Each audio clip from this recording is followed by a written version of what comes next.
The chandelier lights of the Grand Hotel sparkled against polished marble floors, as Elena Reyes balanced a tray of champagne flutes with practiced ease. Her black uniform blended with the shadows as she moved between guests, nearly invisible, to the wealthy patrons who spoke of stock portfolios and summer homes without sparing her a glance. "Another glass of the Veuve Clicquot for table 7, murmured Philip, the head server, as he passed by. "And smile more, Elena. These people pay our bills." Elena nodded and adjusted her expression, though her mind was elsewhere. From her position near the service entrance, she had a perfect view of the grand piano in the corner of the ballroom, and more importantly, of the hands that moved across its keys. The pianist, an older gentleman with silver hair and a tailored suit, was playing Chopin. His technique was solid but cautious, his interpretation textbook perfect but lacking the emotional depth the piece deserved. Elena's fingers twitched slightly at her side, unconsciously following the melody, adding the rubato and dynamics she would have included if she were the one sitting at the bench. "Daydreaming again?" asked May, another server, as she appeared, at Elena's side with an empty tray. "You've got that look." Elena blinked and refocused. "Just thinking about rent," she lied. It was easier than explaining the truth, that beneath her server's uniform beat the heart of a classically trained pianist with a bachelor's degree in music performance from the State University. "Don't remind me," May groaned. "Mine's due Friday, and I'm still short $100. You working the Thompson wedding tomorrow?" "Yeah, lunch shift," Elena replied, finally tearing her eyes away from the piano. "Should be an easy one. Buffet service, so less running around." "Lucky. I've got the governor's fundraiser tonight. It's going to be a nightmare. Full-plated service, 5 courses, and Anton says the guest list includes half the state's millionaires." Elena perked up. "The governor's fundraiser? Isn't that the one where they always bring in that famous pianist? What's his name, the one who performed at Carnegie Hall last year?" "How would I know?" May laughed. "They all look the same to me. Old guys in tuxedos playing boring music. No offense if you're into that." "None taken," Elena said with a small smile. But inside she felt the familiar ache of dreams deferred. 4 years of intensive training, countless hours of practice, student recitals, and competition wins, all leading to a life of serving drinks, while others lived her dream. It hadn't always been the plan. After graduation, she'd been accepted to a prestigious master's program at a conservatory in New York. But then her father had his stroke, and her mother couldn't manage the medical bills alone. Elena had deferred her acceptance, moved back home, and taken the first job she could find that paid enough to help. That was 3 years ago. The conservatory place was long gone. Her father had passed away despite their efforts, and somehow, temporary necessity had become her life. Elena, table 12, needs attention, called Anton, the event manager, a thin man with perpetually worried eyes and a clipboard he clutched like a shield. The rest of the evening passed in a blur of drink orders and empty glasses.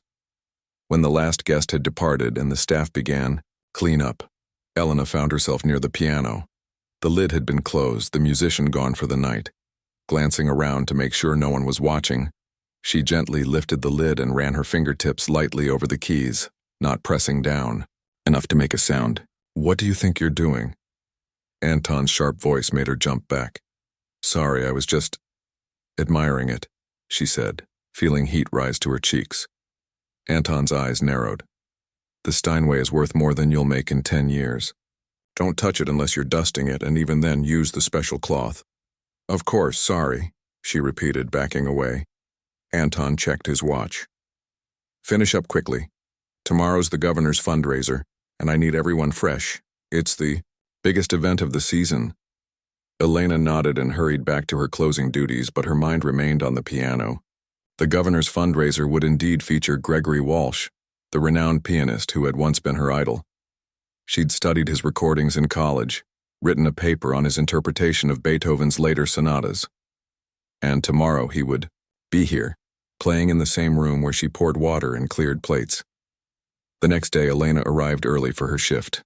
The Grand Hotel was a flurry of activity, with florists arranging elaborate centerpieces and lighting technicians adjusting the chandeliers to the perfect warm glow. The ballroom had been transformed with blue and silver decorations, the hotel's finest china and crystal set at each place. "You're on Section 3 tonight," Anton told her during the pre-event briefing. "That includes the table where the governor will be seated, so everything must be flawless. No water spots on the glasses, no fingerprints on the silverware. And remember, these people don't see servers. They see service. Be efficient. Be invisible. Be silent." Elena nodded along with the other staff. She had been assigned to high-profile tables before. It was both a compliment to her skills and an added pressure. As the staff dispersed to their final preparations, Elena noticed a commotion near the hotel manager's office. Anton was there, his face paler than usual, gesturing frantically as he spoke to Mr. Richardson, the hotel's general manager. Curious, she drifted closer, pretending to adjust place settings at a nearby table. "What do you mean he's not coming? The governor will be here in 2 hours." Mr. Richardson's voice carried despite his attempt to keep it down. "His agent just called. Food poisoning." "He's in the emergency room," Anton replied, checking his clipboard as if it might contain a solution. "We've tried every pianist on our backup list. No one is available on such short notice." "This is a disaster." Mr. Richardson ran a hand through his thinning hair. "The musical program is listed in the event schedule. The governor specifically requested classical piano during dinner. We can't just pipe in recorded music like it's a shopping mall." "I've called the music school at the university, but it's summer break. Their faculty pianist is out of town at a workshop," Anton said, his voice tight with stress. Elena continued her eavesdropping while polishing already spotless glasses. The crisis was escalating. Mr. Richardson was now on the phone himself, his usual composed demeanor cracking as he called in favors from other hotels and event venues in the city. Part of her wanted to speak up, to offer herself as a solution. But the larger part, the part that remembered Anton's scorn when he caught her touching the piano, the part that had learned to make herself invisible in this job, kept her silent. What were the chances they would even consider her? A waitress, filling in for Gregory Walsh at the governor's fundraiser. It was absurd. Instead, she finished her setup and headed to the staff room to change into her formal serving attire. The black dress pants and white button-up shirt were a far cry from the evening gowns she'd once worn for recitals. But she straightened, her bow tie with the same care she used to give her performance attire. In the staff room, the crisis was the only topic of conversation. "I heard they're trying to find a DJ now," said one of the bartenders. "Can you imagine the governor dancing to club music?" "Better than nothing," May replied, pinning her hair into a tight bun. "Richardson looks like he's about to have a heart attack." Elena remained quiet as she changed. When she returned to the ballroom, the situation had clearly not improved. Mr. Richardson was now standing by the piano, staring at it as if willing a musician to materialize. Anton was on his third phone call in as many minutes, each one ending with the same defeated look. The first guests would arrive in just over an hour. Finally, Elena could stand it no longer. Taking a deep breath, she approached Mr. Richardson. "Excuse me, sir," she said, her voice quieter than she intended. He glanced at her with distracted irritation. "Yes? What is it?" I couldn't help overhearing about the pianist situation," she began, her heart pounding. "I might be able to help." Now, she had his full attention, though his expression was skeptical. "You know a pianist available tonight?" "I am one," Elena said, standing a little straighter. "I have a degree in piano performance from State University. I studied under Dr. Abernathy." Mr. Richardson's eyebrows rose slightly, but his frown remained. "You're a waitress?" "Yes, sir, but before that I was a pianist. I've performed Chopin, Liszt, Rachmaninoff, anything you need for tonight's program." He studied her for a long moment, doubt written across his features. "This isn't an open mic night at a coffee shop, Elena. This is the governor's fundraiser. Half the state's arts patrons will be in attendance." "I understand that, sir," she replied, fighting to keep her voice steady. "But you need a pianist and I can play, at least let me audition." Anton had joined them now, his expression oscillating between desperation and disbelief. "Sir, the first guest will arrive in 65 minutes. We don't have time for 5 minutes, Elena interrupted. Give me 5 minutes at the piano. If you don't think I'm good enough, I'll go back to serving drinks and never mention this again. Mr. Richardson checked his watch, then looked at the empty piano, and finally back at Elena. 3 minutes, he said. Play something technically challenging. If you can't handle it, we're calling in recorded music and dealing with the fallout. Elena nodded, suddenly lightheaded with a mixture of terror and exhilaration. As she walked to the piano, she felt as though she were moving through a dream. It had been over a year since she'd played on an instrument of this caliber. Her own practice now limited to a small electronic keyboard in her apartment with weighted keys that tried but failed to replicate the feel of a real piano. She sat down at the bench, adjusting it to her height. The ivory keys gleamed under the chandelier light, inviting her touch. Taking a deep breath, she placed her hands in position and began to play the first movement of Beethoven's Moonlight Sonata.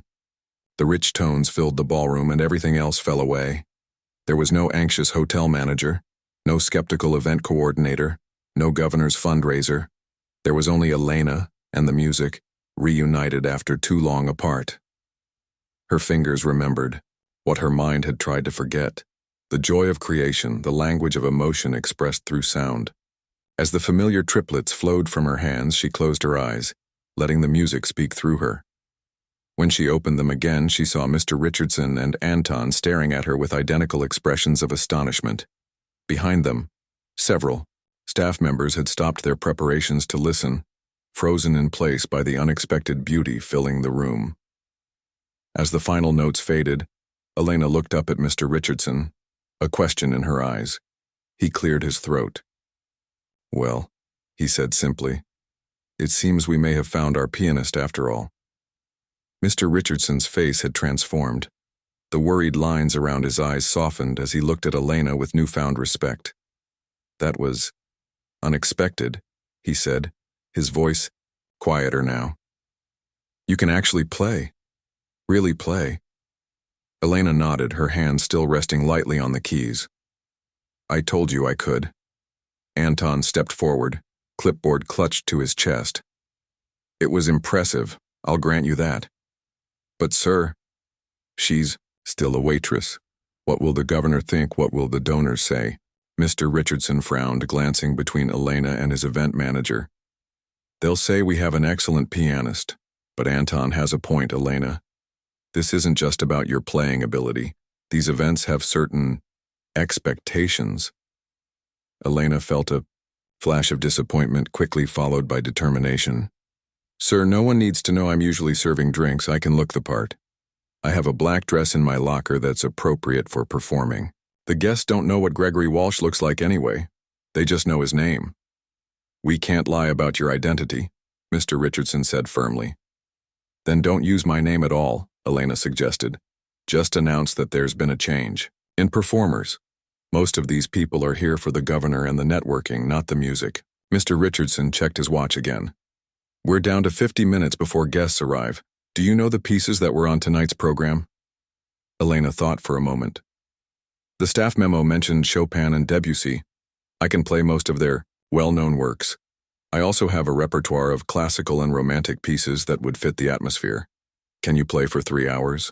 With appropriate breaks, of course. Yes, Elena said without hesitation. I used to practice 6 hours a day at school. Mr. Richardson nodded slowly. Anton, find someone to cover Elena's tables and see if there's something more suitable for her to wear in the lost and found. Something that doesn't scream hotel uniform, but is still appropriate. Anton looked like he wanted to object further, but years of training in customer service kept his expression neutral.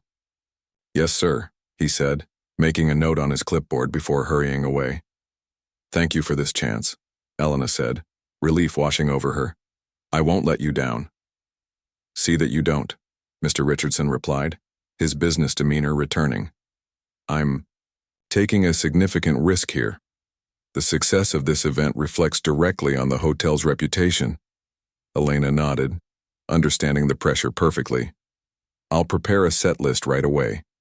As Mr. Richardson walked away to handle other aspects of the event, Elena remained at the piano, quickly making mental notes of what she would play. She had 45 minutes to remember pieces she hadn't performed in months, on an instrument far superior to what she'd been practicing on. She began with scales and arpeggios, reacquainting her fingers with the weight and action of the Steinway. The keys responded to her touch with a sensitivity her apartment keyboard couldn't match, allowing for dynamics and expression that felt like rediscovering a lost language. "Here," Anton's voice interrupted her practice. He held out a garment bag. "This was left behind by a guest last month. The dress should fit you. There are also shoes, though I can't promise they'll be comfortable." Elena took the bag and peeked. Inside, the dress was a simple black evening gown with modest lines and no flashy embellishments. Perfect for a pianist who wasn't meant to outshine the event itself. "Thank you," she said sincerely. "And thank you for giving me this chance." Anton's stern expression softened slightly. "Just do a good job. We all have to pull together when there's a crisis." He glanced toward the piano. "I didn't know you could play like that. Why didn't you ever say anything?" Elena shrugged. "Would it have mattered? I'm just staff here." "Maybe not before today," Anton conceded. "But it matters now. Go change quickly. I need you back here in 30 minutes for a final sound check." In the employee locker room, Elena changed into the borrowed dress, which fit surprisingly well. It was far nicer than anything she owned, a designer label she recognized from magazines but could never afford on her salary. The shoes were half a size too big, but with some tissue stuffed in the toes they would do. May walked in as Elena was pinning her hair into a simple updo. "What are you doing?" she asked, staring at Elena's transformation. "And why is Theo covering your tables tonight?" "They needed a pianist," Elena said, unable to keep a small smile from her face. "I'm filling in." May's eyes widened. "You? Since when do you play piano?" "Since I was 7, Elena replied, securing the last pin. "I have a degree in it, remember? I've mentioned it before." "Yeah, but I thought that was just, I don't know, a hobby or something," May said, still looking shocked. "And now you're playing for the governor?" Elena nodded, suddenly feeling nervous again as the reality of what she was about to do sank in. "Crazy, right?" "Completely crazy," May agreed. "But also kind of awesome. Good luck out there. I'll try not to spill anything while you're playing." With a quick hug from her friend, Elena headed back to the ballroom. The transformation was nearly complete. Flowers adorned every table, soft lighting created a warm atmosphere, and staff bustled about with last-minute preparations. At the entrance, security personnel were already in position, ready for the governor's arrival. Mr. Richardson spotted her and waved her over to the piano. "We've adjusted the lighting to highlight you better," he said. "Not too bright, but enough, so people can see you're not Gregory Walsh. I've also had the sound technician adjust the microphone for the piano." Elena nodded, trying to calm her racing heart. "What have you told the governor's staff about the change?" "That our scheduled pianist had a medical emergency and we've arranged for an equally talented replacement," he said. "Keep in mind that the original program notes are already printed, so some guests may be expecting specific pieces. I'll cover as many of the scheduled pieces as I can," Elena promised, "and fill in with similar works for anything I don't know." As they spoke, the first guests began to arrive, men in expensive suits and women draped in jewelry that caught the light as they moved. Elena took her place at the piano bench, adjusting it one final time. From this position, she could see the entire ballroom while remaining somewhat removed from the main event. She began with Debussy's Clair de Lune, a piece gentle enough to serve as background music while guests mingled during the reception. Her fingers moved with growing confidence across the keys, muscle memory returning fully now that she was in performance mode. The initial nerves faded as she lost herself in the familiar patterns of the music. Most guests paid her little attention, at first accepting the piano music as part of the ambiance rather than a feature to be noticed. Elena was fine with this. It gave her time to settle in, to remember what it felt like to play for an audience rather than just for herself. As the ballroom filled with the city's elite, Elena transitioned to Chopin's Nocturne in E-flat major, allowing herself to add more expression now that she felt comfortable. A few guests paused in their conversations, glancing toward the piano with appreciation before returning to their networking. The governor arrived with his entourage during her third piece. Elena kept her focus on the music, though she was acutely aware of the stir his entrance created. Security personnel moved with practiced efficiency, checking the room before the governor made his way to the main table, which happened to be positioned with a clear view of the piano.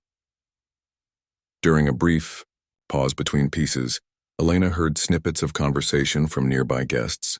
"Wasn't Gregory Walsh supposed to be playing tonight?" asked a woman with an elaborate updo and diamond earrings. "Medical emergency, apparently," her companion replied with a shrug. "This young woman isn't bad, though." "Not bad?" "Listen more carefully, dear. She's playing Chopin the way it should be played, with heart." Elena hid a smile as she began her next piece, a lively Mozart sonata to match the energy in the room as dinner service began. She could see May and the other servers moving efficiently between tables, filling water glasses and delivering the first course. It fell. Too strange to be on this side of the event, to be part of the entertainment rather than the invisible support staff. As the main course was served, Elena shifted to more complex pieces, a challenging Beethoven sonata, followed by Liszt's Liebestraum. She was fully in her element now, the years of training evident in her confident handling of the difficult passages. More heads were turning toward the piano, conversations pausing as guests took notice of the music that was no longer merely background. During her brief break while dessert was being served, Anton approached with a glass of water. "You're doing well," he said, his earlier skepticism replaced with something like respect. "The governor's wife has asked about you twice now." Elena took a grateful sip of water. "What did you tell her?" "That you're a talented local pianist who stepped in at the last minute," Anton replied. "I didn't mention your day job." "Thank you," Elena said sincerely. "Don't thank me yet," Anton warned. "The real test comes after dinner. That's when they actually listen to the music rather than just hearing it."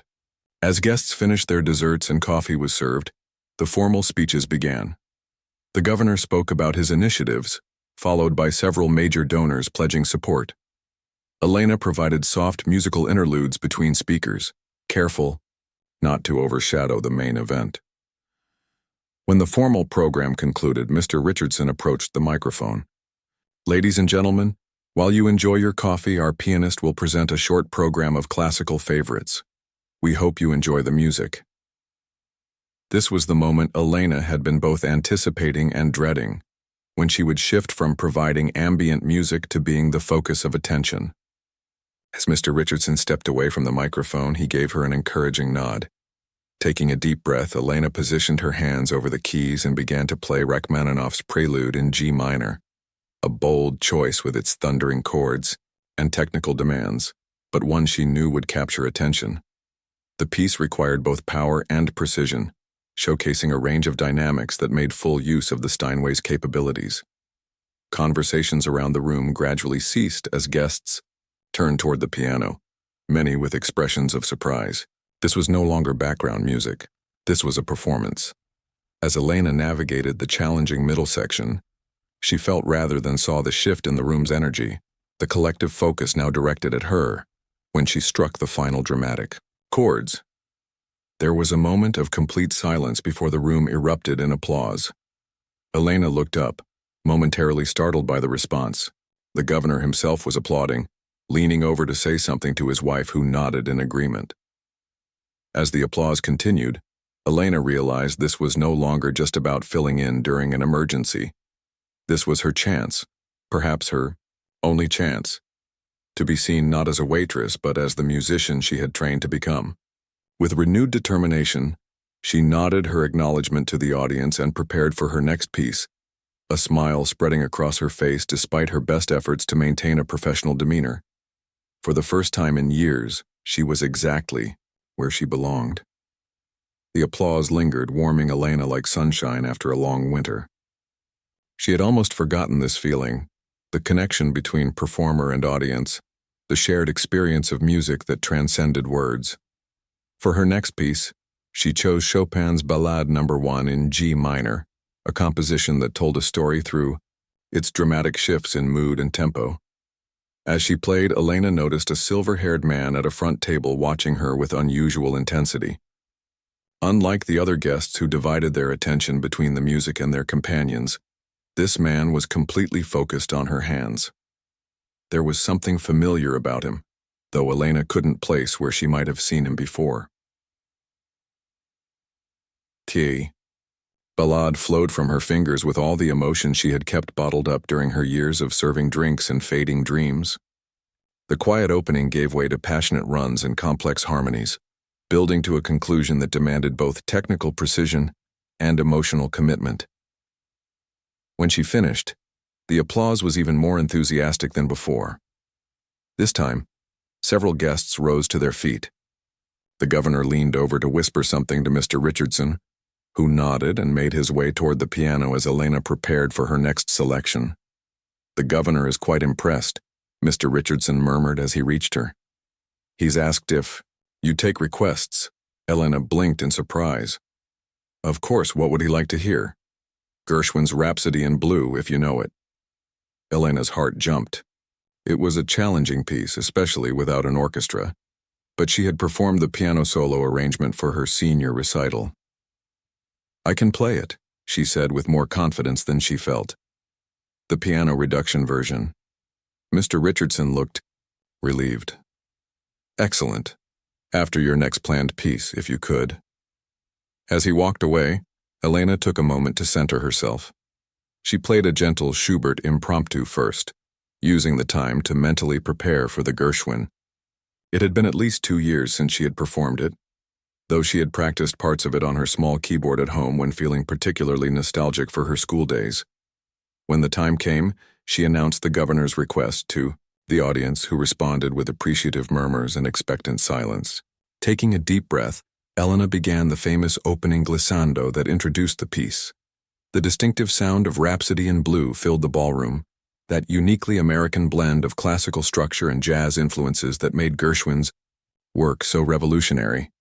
Though originally written for piano and orchestra, the solo piano version still captured the spirit of the piece, with its blue notes and syncopated rhythms. Elena lost herself in the music, her body swaying slightly with the changing tempos. The technical challenges, rapid octaves, wide leaps across the keyboard, complex cross rhythms, now felt like old friends rather than obstacles. This was what she had trained for, what she had once lived for, before life took a different turn. As she navigated the final section, building toward the triumphant conclusion, Elena felt a surge of emotion that was equal parts joy and grief. Joy for the music she was creating in this moment. Grief for the musical career she had set aside. The final chords resonated through the room with a finality that left her slightly breathless. For a moment there was silence. Then the room erupted. Nearly everyone was standing now, applauding with genuine enthusiasm. The governor himself approached, the piano clapping vigorously. "Remarkable," he said when the applause finally quieted enough for him to be heard. "Absolutely remarkable. I've heard that piece performed many times, but rarely with such passion." "What did you say your name was?" "Elena Reyes, sir," she replied, somewhat overwhelmed by his direct attention. "Well, Ms. Reyes, you've made what could have been a disaster into the highlight of the evening. I understand you stepped in at the last minute?" Elena nodded, aware that every eye in the room was on this exchange. "Yes, sir. I was happy to help." "More than help, I'd say," the governor replied with a warm smile. "You've reminded everyone here of the power of live music performed with heart. Thank you." As the governor returned to his table, guests began to approach the piano. A woman in an emerald dress asked if Elena had studied at Juilliard. A man with a bow tie wondered if she had any recordings available. Each question reminded Elena of the life she had once imagined for herself, a life of concerts and audiences and music as a profession, rather than a memory. During this impromptu reception, the silver-haired man who had been watching her so intently finally made his approach. Up close, Elena suddenly recognized him, Dr. Thomas Winters, the renowned conductor of the city's symphony orchestra and a frequent guest lecturer at her university. Her breath caught. Had he recognized her from her student days? "Ms. Reyes," he said, his voice carrying the precise diction of someone who had spent a lifetime shaping sound. "That was quite an impressive performance." "Thank you, Dr. Winters," she replied. Unable to hide her recognition, he raised an eyebrow. "You know who I am?" "Yes, sir, you gave a master class at State University when I was a student there, on Beethoven's symphonic structures." "Ah," he nodded. "You were in the music program then?" "Yes, I graduated with a degree in piano performance 3 years ago." Dr. Winters studied her with renewed interest. "And yet tonight you're playing at a fundraiser rather than with an orchestra or in a recital hall. May I ask why?" The directness of the question caught Elena off guard. Around them, other guests were still mingling, the event winding toward its conclusion. In the background, she could see the waitstaff, her colleagues, beginning the discreet cleanup that would continue long after the guests had departed.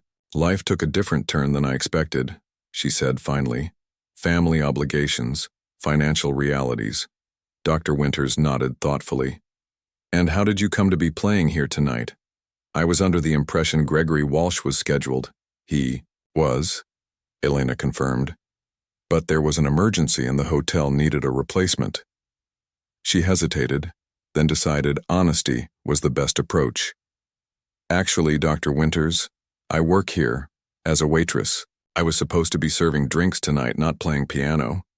His eyebrows rose slightly, but his expression remained thoughtful rather than judgmental. "I see.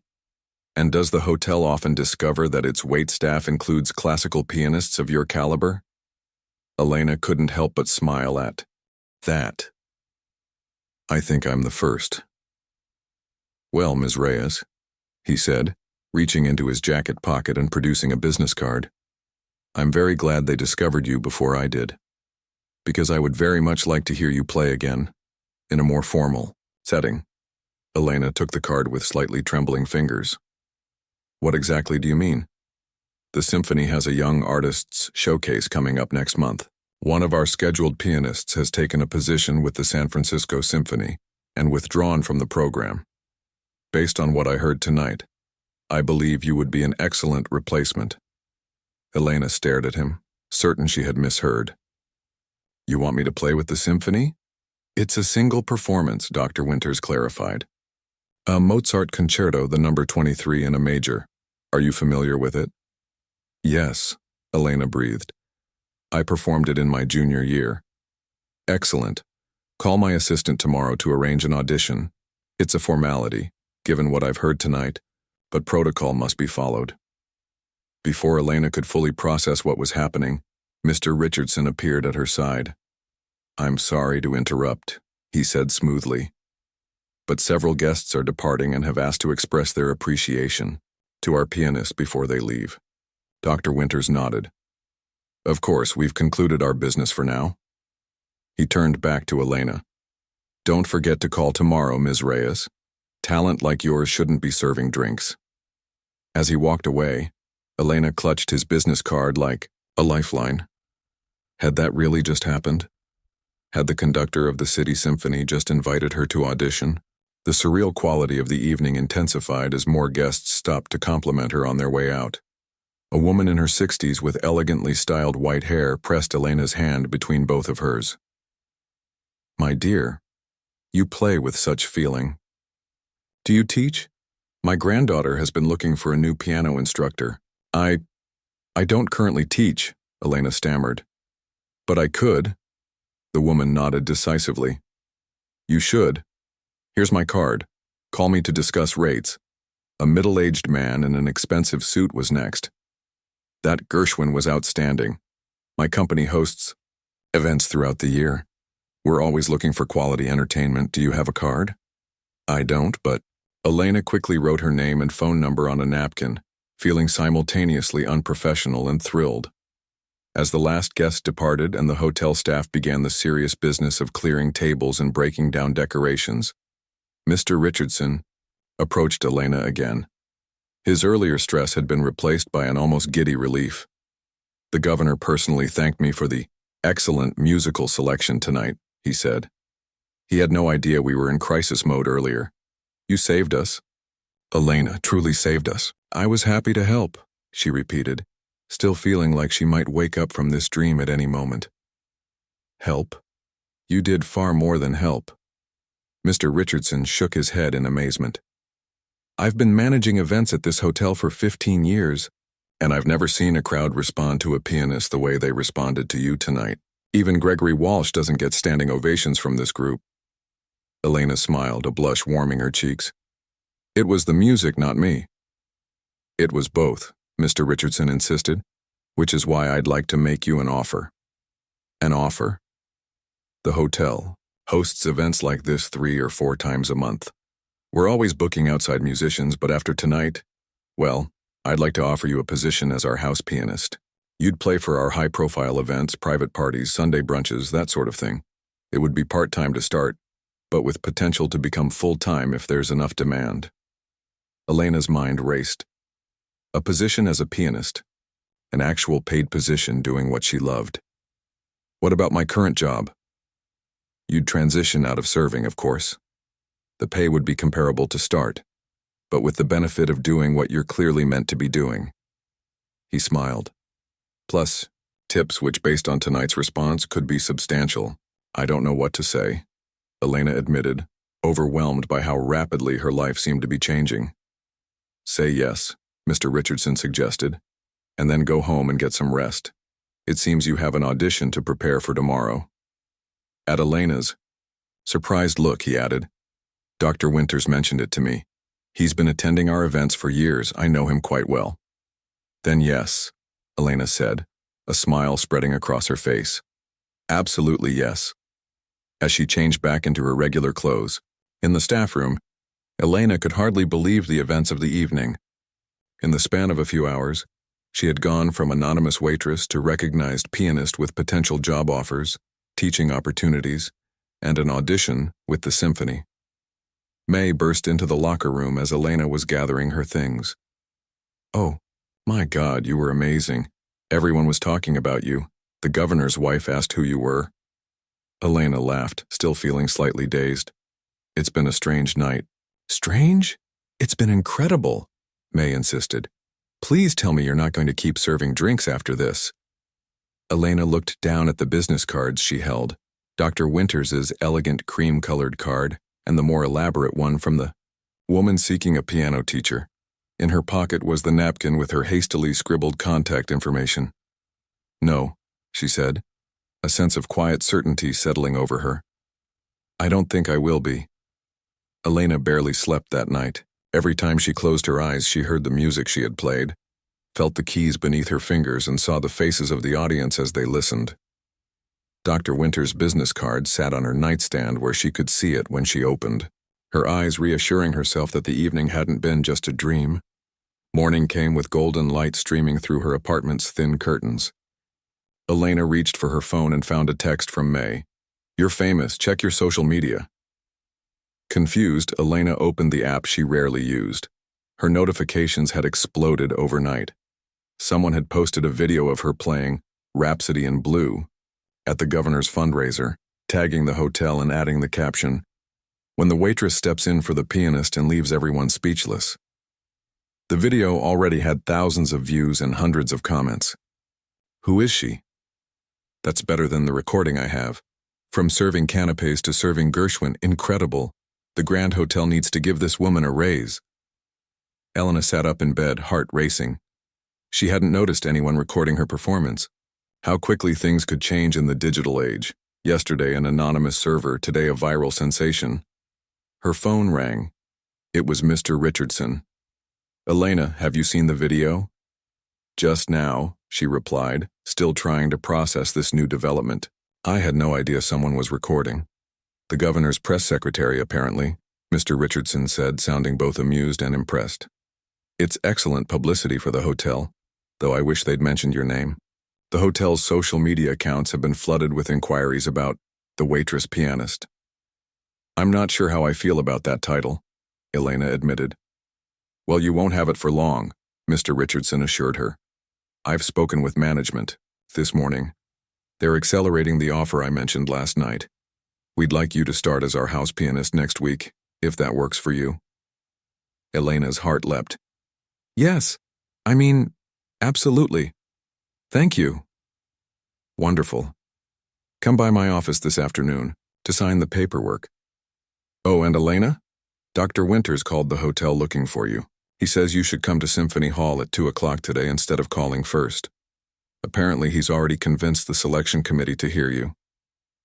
After hanging up, Elena sat motionless for a moment, overwhelmed by how quickly her life was changing. Then she jumped out of bed and rushed to her closet. What did one wear to an audition with the symphony? Her performance wardrobe was woefully outdated, most of it left behind in her college days. She settled on a simple black skirt and her best blouse. Not ideal, but the best she could manage on short notice. As she dressed, Elena's eyes fell on the upright digital keyboard in the corner of her small living room. It was time to practice. For the next few hours, Elena worked through the Mozart concerto, her fingers remembering what her mind had nearly forgotten. The piece had been part of her junior year repertoire, a showcase for both technical skill and musical expression. On her modest keyboard, she couldn't capture the full richness the piece deserved, but she could ensure the notes were solid in her memory. At 1 o'clock, she gathered her music and headed for Symphony Hall. The imposing building stood in the cultural district of the city, its classical columns and wide steps projecting an aura of artistic significance. Elena had attended concerts here as a student but had never performed on its hallowed stage. The security guard checked her name against a list. Ah, the pianist Dr. Winters is expecting. Go right in. They're waiting for you in the main hall. Elena's mouth went dry as she pushed through the heavy doors into the auditorium. The space was massive, designed to seat over 2,000 people, though currently empty except for a small group seated in the front row.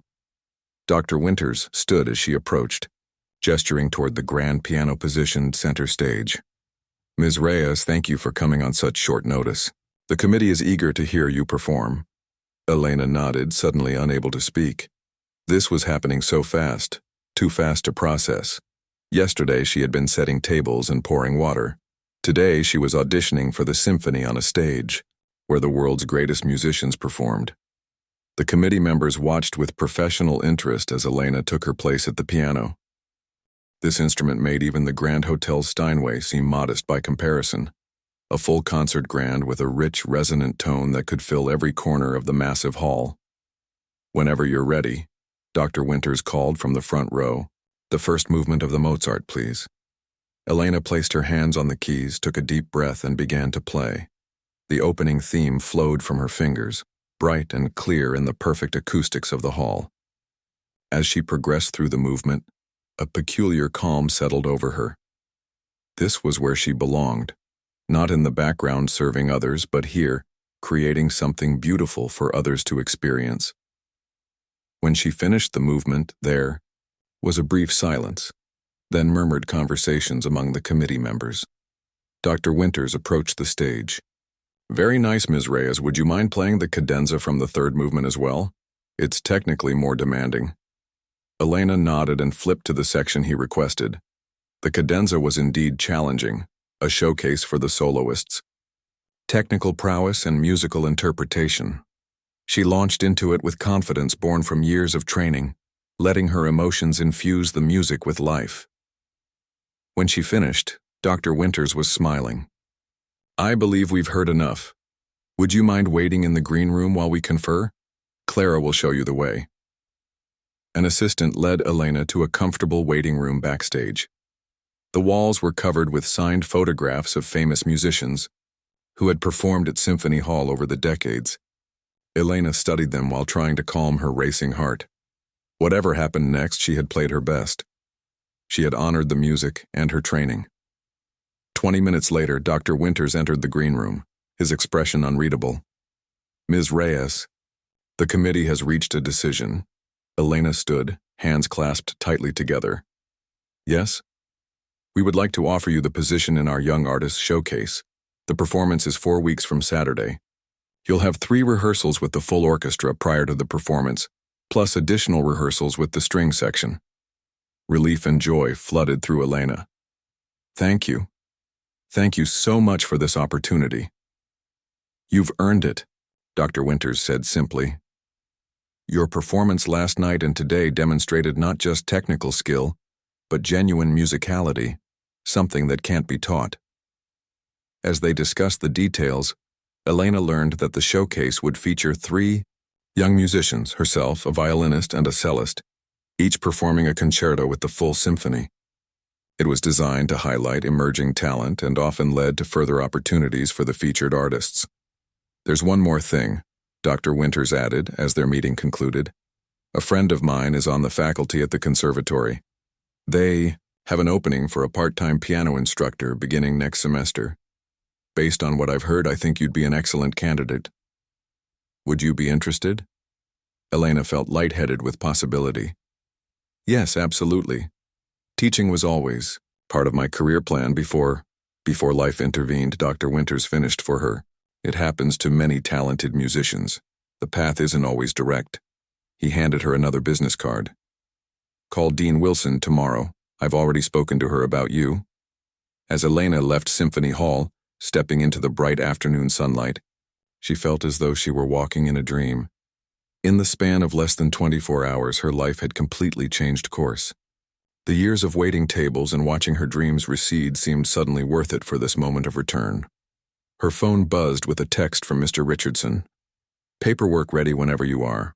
Also, 3 event planners have called asking specifically for you to play at their upcoming functions. Elena smiled, tucking the phone back into her pocket. She would go to the hotel soon, but first, she needed a moment to absorb everything that was happening. She found a bench in the small park across from Symphony Hall and sat down watching people pass by, all strangers who had no idea that her life had just transformed. The weight of the past 3 years, the financial struggles, the grief over her abandoned career, the feeling of invisibility as she served the wealthy and successful, began to lift from her shoulders. A young street musician was playing, guitar nearby, his open case collecting occasional coins from passers-by. Elena watched him, recognizing the look of someone playing for the pure love of music, regardless of audience or venue. She had been that person once, before practicality and responsibility had intervened. Now improbably she was finding her way back. When she finally headed to the Grand Hotel to sign her new contract, Elena walked differently, head higher, steps more purposeful. The staff entrance she had used for 3 years no longer felt like her door. Instead, she entered through the main lobby, nodding to the doorman who didn't recognize her out of uniform. Mr. Richardson welcomed her into his office with a genuine smile. There she is, our newest musical star. I have the contract right here. As Elena reviewed the document, she was pleased to see that the terms were generous, significantly better than her server's salary, with potential bonuses for special events. This is wonderful, she said sincerely. Thank you for taking a chance on me. I think we both know I'm not the one taking a chance here, Mr. Richardson replied. The hotel is lucky to have discovered your talent before someone else did. After signing the contract, Elena had one more stop to make. She found Anton supervising the setup for an afternoon corporate event in one of the smaller ballrooms. Elena, he said, looking up from his clipboard. Congratulations on your new position. Thank you, she replied. I wanted to ask a favor. Anton raised an eyebrow. What kind of favor? I'd like to play for the staff dinner next week, as a thank you and a proper goodbye to my old position. Anton's perpetually serious expression softened slightly. I think that could be arranged. The piano in the employee lounge isn't exactly a Steinway, but it doesn't matter, Elena assured him. It's about the people, not the instrument. As she left the hotel, Elena realized that for the first time in years, she was looking forward to tomorrow and the day after and all the days to come. The path ahead would have challenges. She had no illusions about that. But it would be her path, aligned with her passion and her gifts. Her phone buzzed again with another notification about the viral video, which had now been picked up by local news stations. The caption had been updated. From waitress to virtuoso, the pianist who stunned the governor. Elena smiled. It wasn't quite accurate. She had always been a virtuoso, even when she was serving drinks. The difference was that now, finally, the world could hear her play. 4 weeks passed in a whirlwind of rehearsals, preparations, and adjustments to Elena's new life. The staff dinner at the Grand Hotel had been a heartfelt farewell to her old position, with colleagues cheering her on as she played their requests on the worn, upright piano in the employee lounge. May had cried, hugging Elena and making her promise to leave tickets for all the staff when she became super famous. Now, as Elena stood backstage at Symphony Hall, she could hardly believe the journey that had brought her here. Tonight was the Young Artists Showcase, and the auditorium was sold out. She peeked through the curtain at the crowd filing in. Families, music lovers, students, and many faces she recognized from the Grand Hotel, including Mr. Richardson and several of her former colleagues. The other featured musicians, Jin, a violinist from South Korea, and Luis, a cellist from Argentina, were also backstage, each in their own bubble of pre-performance ritual. Jin was silently running through fingerings, while Luis quietly hummed passages from his concerto. Elena smoothed down the front of her new dress, a floor-length midnight blue gown that she had carefully selected for this evening. No borrowed clothes or last-minute substitutions tonight. This was her moment, one she had prepared for both in the recent intensive weeks and throughout her years of training. Dr. Winters appeared, dressed in his conductor's attire. 10 minutes, everyone. How are you feeling, Elena? Nervous, she admitted, but ready. He nodded approvingly. Use the nerves. They sharpen your focus. Remember what we discussed in rehearsal. Trust yourself and the orchestra. We're all in this together. The Mozart concerto had come back to Elena fully during their rehearsals, her fingers remembering what her conscious mind had started to forget. Working with the orchestra had been a revelation, the way the strings supported her melody, how the woodwinds added color to the harmonies. In college, she had performed with an orchestra only twice. Now she understood what she had been missing. As the house lights dimmed and the audience quieted, Elena took her place in the wings. Jin was performing first, then Luis, with Elena as the final soloist of the evening. This positioning was both an honor and an added pressure. She would be the last impression the audience took home with them. From her vantage point, Elena could see the audience as Jin took the stage to enthusiastic applause. His performance of the Mendelssohn Violin Concerto was beautiful, technically flawless and emotionally engaging. Luis followed with a soulful interpretation of Elgar's cello concerto that brought tears to Elena's eyes. Then it was her turn. As her name was announced, Elena took a deep breath and walked onto the stage. The applause that greeted her seemed louder than for the previous soloists, and she realized why as she took her bow. Many in the audience had seen the viral video. They were curious about the Waitress pianist. As she settled at the piano bench and adjusted its height, Elena caught sight of a familiar face in the front row, the silver-haired woman from the governor's fundraiser who had asked about piano lessons for her granddaughter. Elena had started teaching the young girl last week, her first private student in years. Dr. Winters took his place at the podium, making eye contact with Elena before raising his baton. The orchestra began the introduction to Mozart's Piano Concerto No. 23, the strings creating a gentle backdrop for her entrance. When the time came for the piano to join, Elena's fingers found the keys with certainty. The first movement flowed, with a light, graceful quality, Mozart at his most elegant. Elena felt completely present in the music, aware of every note, every phrase, every subtle communication with Dr. Winters and the orchestra. This was so different from playing alone or providing background music at the hotel. This was true collaboration, a musical conversation between soloist and orchestra. The second movement, the emotional heart of the concerto, began with a haunting theme in the minor key. As Elena played, she poured her own journey into the music, the years of setting aside her dreams, the unexpected second chance, the rediscovery of her purpose. The adagio tempo allowed for expression that touched on both melancholy and hope, perfectly mirroring her own experience. By the time she reached the third movement, with its bright, cheerful theme and technically demanding passages, Elena was no longer thinking about technique or memorization. She was simply playing from her heart, enjoying the musical dialogue with the orchestra and the energy flowing between performer and audience. When she played the cadenza, that special moment when the orchestra falls silent and the soloist takes center stage, Elena felt as though she were telling her own story through Mozart's notes. The freedom within structure, the personal expression within classical form, it all made perfect sense in this moment. As the orchestra rejoined, for the final passages building toward the triumphant conclusion, Elena felt a surge of joy unlike anything she had experienced before.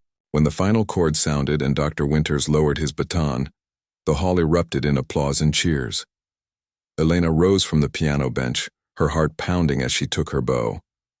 The audience was on its feet, the applause continuing as Dr. Winters extended his hand to her, then gestured for the orchestra to stand as well.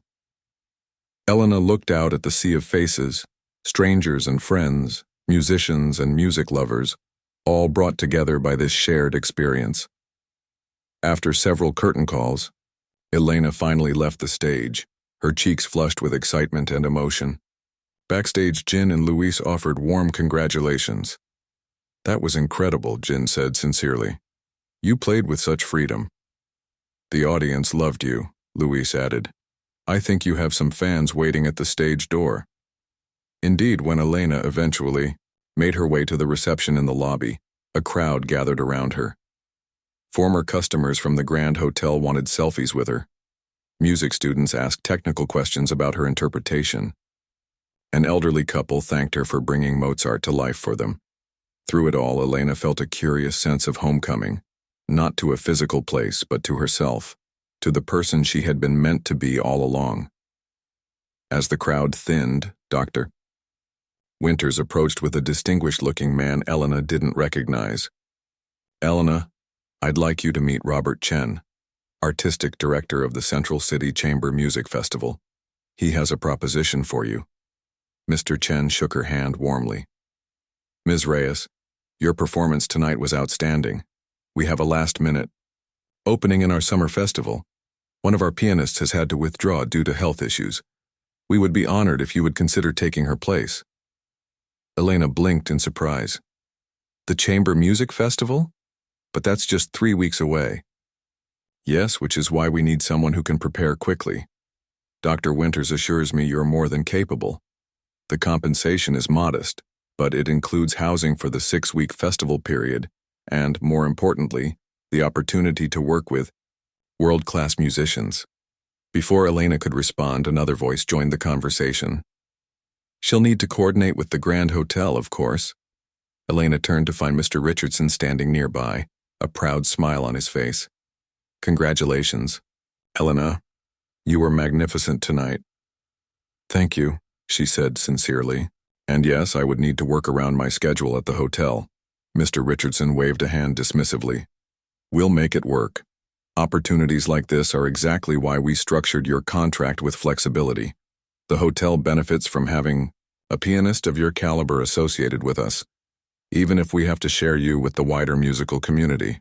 As they discussed the logistics, Elena felt a surge of gratitude for how supportive everyone had been, from the moment she first approached the piano at the governor's fundraiser to this evening's triumph. Later that night, as the reception wound down, Elena found herself alone for a moment near the grand staircase of Symphony Hall. She sat on a bench, taking in the magnificent architecture and the lingering energy of the evening's performances. May appeared, still in her waitress uniform. She had come directly from her shift at the hotel. "I snuck in for the second half," she admitted. "Elena, you were amazing. I had no idea classical music could be so emotional." Elena smiled at her friend. "Thank you for coming. It means a lot to me." "Are you kidding? I wouldn't have missed it. Wait until I tell my kids someday that I used to work with the famous Elena Reyes before she became a star." Elena laughed. "I'm hardly a star." "Not yet," May said confidently, "but you will be. Everyone's talking about you. the waitress who stunned the governor and then conquered Symphony Hall. As they walked out into the cool night air, Elena reflected on how much had changed in just over a month. From serving the elite to performing for them, from background presence to center stage, from deferred dreams to new possibilities. "You know what's strange?" she said to May as they waited for their rideshare. "I don't regret the years at the hotel. They taught me patience, humility, how to read a room, all things that help me as a performer now." "That's a nice way of looking at it," May replied. "But I'm still glad you're playing piano instead of carrying trays." Elena laughed again. "Me too." A young woman approached them hesitantly, clutching a program from the evening's performance. "Excuse me, Ms. Reyes, would you mind signing my program? Your Mozart was so beautiful." As Elena signed her name, she realized this was another first, her first autograph. Probably not the last, given the path her life was now taking. The next morning, Elena woke to find an email from the dean of the conservatory, confirming her part-time teaching position for the fall semester.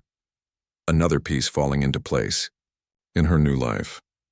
She made coffee and took it to her small balcony, watching the city come to life in the early morning light. Her digital keyboard still sat in the corner of her living room, but beside it now stood a stack of music for the Chamber Music Festival and her teaching materials for her growing number of private students. Elena thought about the unlikely journey that had brought her here. How a crisis at the Grand Hotel had become the doorway to reclaiming her dream. How a moment of courage in asking to play the piano had changed everything.